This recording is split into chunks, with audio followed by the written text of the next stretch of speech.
तो कौन है सुपरमैन? कौन है ये लोग? इस सवाल का कोई सेंस ही नहीं बनता, क्योंकि अगर मैं ये सवाल आप लोगों से करूँ तो आप सबको पता होगा सुपरमैन के बारे में, उसकी पावर्स के बारे में, उसकी वीकनेस के बारे में। लेकिन ये तो एक डीसी कैरेक्टर है। अगर हम बात करें मार्वल की, तो अपने मार्वल स्टूडियोज़ के पास भी एक सुपरमैन है और वो एक लेवल में सुपरमैन से भी बेहतर है और पावरफुल निकल जाता है। और हाँ, ये सच बात है। तो भाई लोग, अपने मार्वल के पास सेंट्री है, तो सेंट्री को समझने के लिए हमारे पास कुछ सवालात है, जैसे कि कौन है सेंट्री, उसकी पावर्स क्या है, वो क्यों मार्वल का एक ग्रेटेस्ट हीरो है और एक वर्स्ट नाइटमेयर है, वो एक विलन है या एक हीरो है, और उसकी ओरिजिन क्या है। तो भाई, हाल ही में थंडरबोल्ट्स का ट्रेलर ड्रॉप होने के बाद हमें सेंट्री देखने को मिलता है, जिसे मार्वल ने बहुत छुपा छुपा के दिखाया और हमें पता भी नहीं चलता ज़्यादा, और ना मार्वल हमें 2025 के मई तक हमें ज़्यादा पता लगने देगा कि सेंट्री का रोल कैसा है। लेकिन इस ट्रेलर की माने तो चले कॉमिक्स बुक की रूट्स में जाके देखते हैं कि आखिर सेंट्री का रोल क्या है। तो चले ये सब मालूम करते हैं हमारे पहले सवाल से कि कौन है सेंट्री।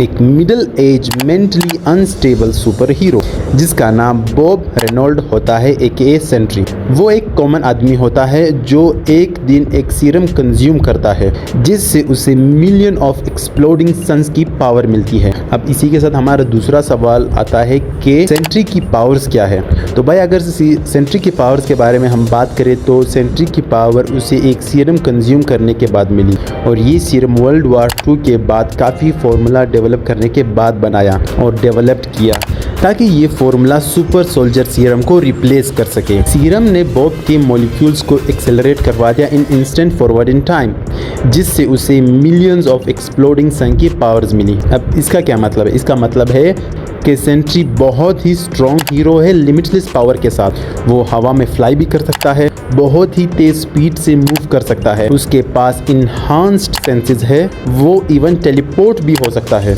और सेंट्री एनर्जी को इमिट या एब्जॉर्ब कर सकता है जो उसे अलाउ करता है हाई एनर्जी ब्लास्ट। और एक बार तो उसने थॉर और रैम्पेज हल्क तक को भी बीट कर दिया था। मीन पावर्स के मामले में तो सेंट्री सच में सुपरमैन है। लेकिन जो मुझे जहन में सबसे ज़्यादा कंफ्यूज करता है कि why he is the Marvel greatest hero and worst nightmare. तो आपको पता ही है कि सेंट्री बहुत ही पावरफुल और डेंजरस है, लेकिन हर चीज़ की एक कॉस्ट होती है।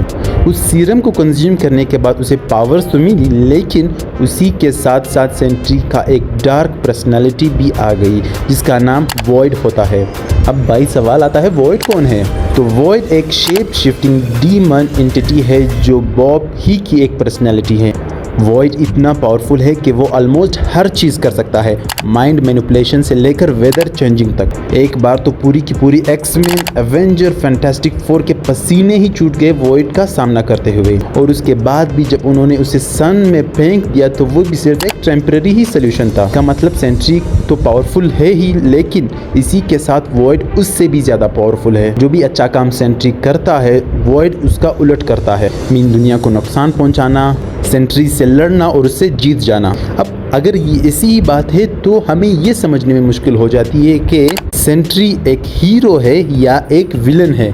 तो अगर हम अच्छे से जाने तो वॉइड और सेंट्री एक ही कॉइन के दो हिस्से हैं।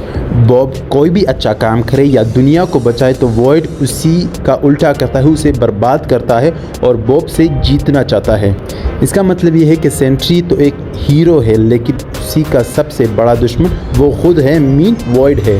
अब वॉइड और सेंट्री की लड़ाई तो ऐसी है कि एक बार वॉइड ने एक फिजिकल फॉर्म ही ले लिया था सेंट्री से लड़ने के लिए। लेकिन अभी सबसे ज़रूरी सवाल ओरिजिन, कि भाई सेंट्री की ओरिजिन कहाँ से है।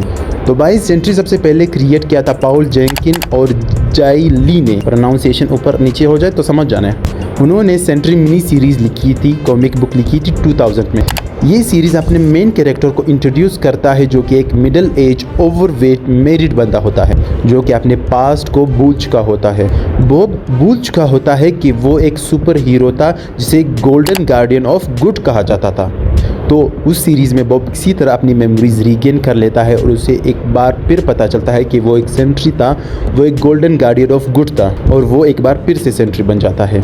लेकिन इसी के साथ उसे ये भी पता चल जाता है कि उसका सबसे बड़ा दुश्मन द वॉइड भी वापस आ चुका होता है। तो तब बॉब को रियलाइज़ होता है कि दुनिया को वॉइड से बचाने के लिए ही उसे सब कुछ बुला दिया गया था, क्योंकि अगर उसे कुछ याद ही नहीं रहेगा तो वॉइड भी नहीं होगा। और तब उसे एहसास होता है कि उसके पास भी सेम चीज़ दोबारा करने के अलावा और कोई रास्ता नहीं होता, ताकि वो अपनी डार्क साइड को दुनिया से दूर रख सके, वॉइड को दूर रख सके। और यकीन मानो लास्ट में सेंट्री सच में एक सुपर हीरो की तरह ही सेक्रीफाइस करता है। तो भाई लोग, आई होप आपको सेंट्री मार्वल का सुपर हीरो के बारे में पता चल गया हो, जो कि आपको आगे हेल्प करेगा मार्वल के आने वाली मूवीज़ को समझने के लिए, थंडरबोल्ट को समझने के लिए। अगर वीडियो अच्छी लगी हो तो ज़रूर लाइक कर देना, और अगर न्यू हो तो सब्सक्राइब करना कभी ना भूलना। और अगर तुम्हारी भी थ्योरीज है तो ज़रूर शेयर करना कमेंट्स में। सी यू इन नेक्स्ट वीडियो।